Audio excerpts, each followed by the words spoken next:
Hey, it's Anthony with Sikich again. I want to thank you guys for joining us for part 6 of the seller series, and really want to thank the sales team for inviting me back. If you have any customer interactions, then as they say, we are all in sales, so it's important to know as much as you can to be able to sell your product, service, and especially your company. So I want to talk today about your first meeting, or as we're calling it, the first date. It's a little play on words, may sound cheesy, but the point is this is your chance for a first impression. So you want to put your best foot forward and do everything you can to make that impression the first time. The biggest part here, like we talked before in other areas, and especially when I was talking about products and knowing your client, is doing your research and doing the work up front. So before you ever even get to that first meeting, you want to make sure that you've done all your homework, all your prep work. If you're going to spend an hour on an on-site meeting, I would spend 4 times that doing research, because you want to show up being prepared and let them know that they are important to you and that you've invested the time and are prepared for the meeting you're having. So what does that prep involve? Hopefully by this point you've already had some interactions. You already know about their company, you know about what they're looking for, you know about the individuals that you're meeting, their needs, their likes, dislikes, anything pertinent you can, even down to maybe favorite sports teams or hobbies, to give you guys something to talk about even besides work, right? So look for cues that you've gotten in your interactions with them, whether it be phone calls or emails or text, for things that you can do to prepare, to know what's going to bring the most value, what they want to talk about, how not to waste their time. Obviously, we spend a lot of time when we're on the purchasing side doing research, talking to multiple people. You want to be cognizant of that time that you're spending with them. Use whatever systems you use for tracking now, hopefully a CRM system, to look through, again, all the past activities, anything you know about that customer, prospective customer, on that journey that they're taking with you in order to provide a product or solution, right? So some of the other things you can think about when you're getting to that first meeting, even little things, is what do I wear, right? You want to know your client. You don't want to overdress. You don't want to underdressed. Obviously, you want to take care of grooming, not like me here, but depending on that client, it is different wherever you're going, especially if you're looking at more old school or government areas. You really want to pay attention to what it is to do, that you set yourself out looking professional and don't stand out like a sore thumb, right? The dress is really going to depend, again, on the client situation. Some places t-shirts are fine. Some places you want a full suit. You also want to think about safety. If you're visiting a client, say at a warehouse or a construction zone, you want to make sure you're not wearing open-toed shoes.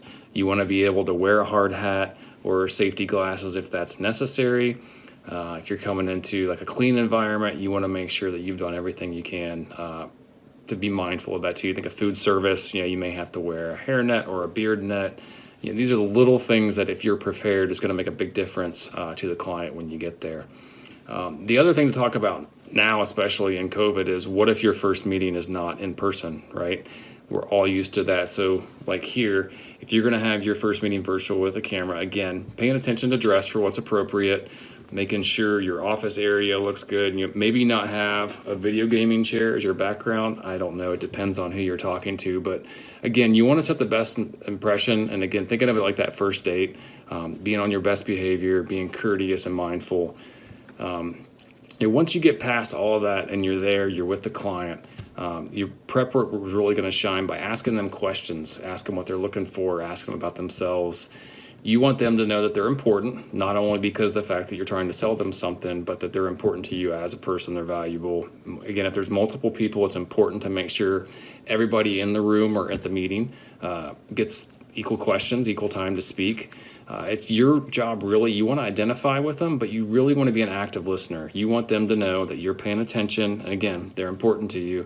And one of the best ways you can do that, take some notes. You don't want to be looking down at a pen or an iPad or whatever it is the whole time.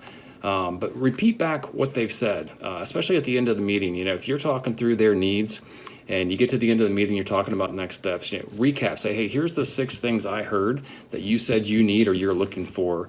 I want to make sure that we can hit these points. I'm going to get back with you.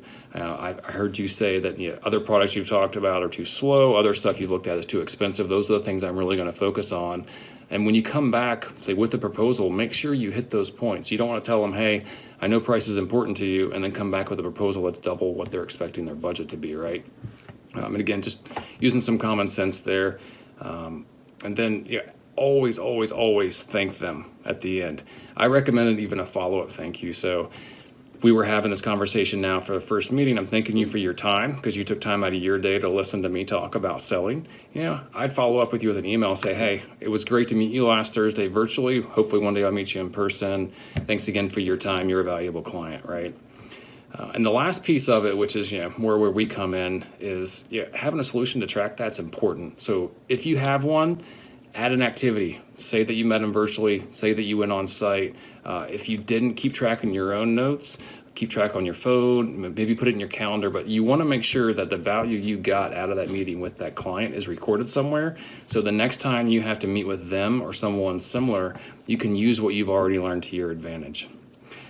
Again, want to thank you for your time. Love doing these. Love being a part of the sales team when I can. If you have any questions, by all means, reach out. Look for us at sikich.com. Hope to see you again.